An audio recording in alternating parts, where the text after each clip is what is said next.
വിശുദ്ധ പൗലോസ് ലീഹ തെസ്സലോനിക്കക്കാർക്ക് എഴുതിയ 1-ാം ലേഖനം അധ്യായം 5. ഒരുങ്ങിയിരിക്കുവിൻ. സഹോദരരെ, സമയങ്ങളെയും കാലങ്ങളെയും സംബന്ധിച്ച് നിങ്ങൾക്ക് ഞാൻ എഴുതേണ്ടതില്ല.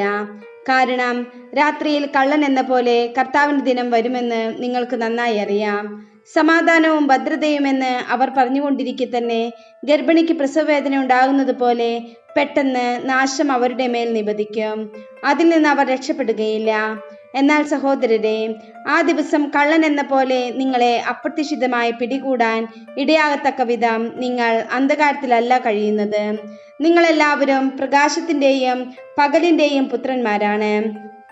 നമ്മിൽ ആരും തന്നെ രാത്രിയുടെയോ അന്ധകാരത്തിൻ്റെയോ മക്കളല്ല. അതിനാൽ മറ്റുള്ളവരെ പോലെ ഉറങ്ങിക്കഴിയാതെ നമുക്ക് ഉണർന്ന് സുബോധമുള്ളവരായിരിക്കാം. ഉറങ്ങുന്നവർ രാത്രിയിലാണ് ഉറങ്ങുന്നത്. മദ്യപിച്ച് ഉന്മത്തരാകുന്നവർ രാത്രിയിലാണ് ഉന്മത്തരാകുന്നത്. പകലിന്റെ മക്കളായ നമുക്ക് വിശ്വാസത്തിന്റെയും സ്നേഹത്തിന്റെയും കവചവും രക്ഷയുടെ പ്രത്യാശയാകുന്ന പടത്തൊപ്പിയും ധരിച്ച് സുബോധമുള്ളവരായിരിക്കാം. എന്തെന്നാൽ നാം ക്രോധത്തിനിരയാകണമെന്നല്ല, നമ്മുടെ കർത്താവായ യേശുക്രിസ്തുവിലൂടെ രക്ഷ പ്രാപിക്കണമെന്നാണ് ദൈവം നിശ്ചയിച്ചിട്ടുള്ളത്. ഉറക്കത്തിലും ഉണർവിലും നാം അവനോടൊന്നിച്ച് ജീവിക്കേണ്ടതിനാണ് അവൻ നമുക്ക് വേണ്ടി മരിച്ചത്.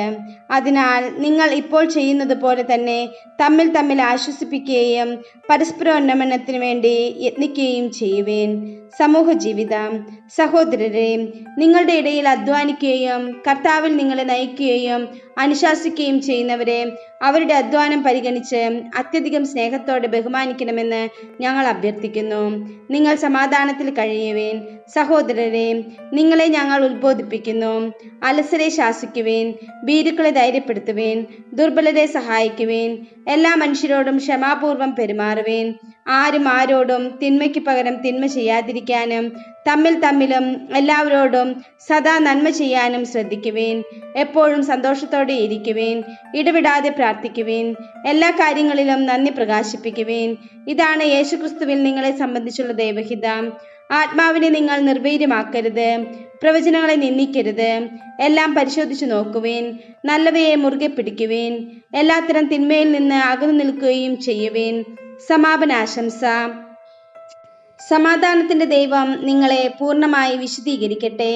നമ്മുടെ കർത്താവായ യേശുക്രിസ്തുവിന്റെ പ്രത്യാഗമനത്തിൽ നിങ്ങളുടെ ആത്മാവും ജീവനും ശരീരവും അവികലവും പൂർണ്ണവുമായിരിക്കാൻ ഇടയാകട്ടെ. നിങ്ങളെ വിളിക്കുന്നവൻ വിശ്വസ്തനാണ്. അവിടുന്ന് അതനുസരിച്ച് പ്രവർത്തിക്കുകയും ചെയ്യും. സഹോദരരെ, ഞങ്ങൾക്ക് വേണ്ടി പ്രാർത്ഥിക്കുവേൻ. വിശുദ്ധ ചുംബനം കൊണ്ട് എല്ലാ സഹോദരരെയും അഭിവാദനം ചെയ്യുവേൻ. ഈ കത്ത് എല്ലാ സഹോദരരെയും വായിച്ചു കേൾപ്പിക്കാൻ കർത്താവിന്റെ നാമത്തിൽ നിങ്ങളെ ഞാൻ ചുമതലപ്പെടുത്തുന്നു. നമ്മുടെ കർത്താവായ യേശുക്രിസ്തുവിന്റെ കൃപ നിങ്ങളോടുകൂടെ.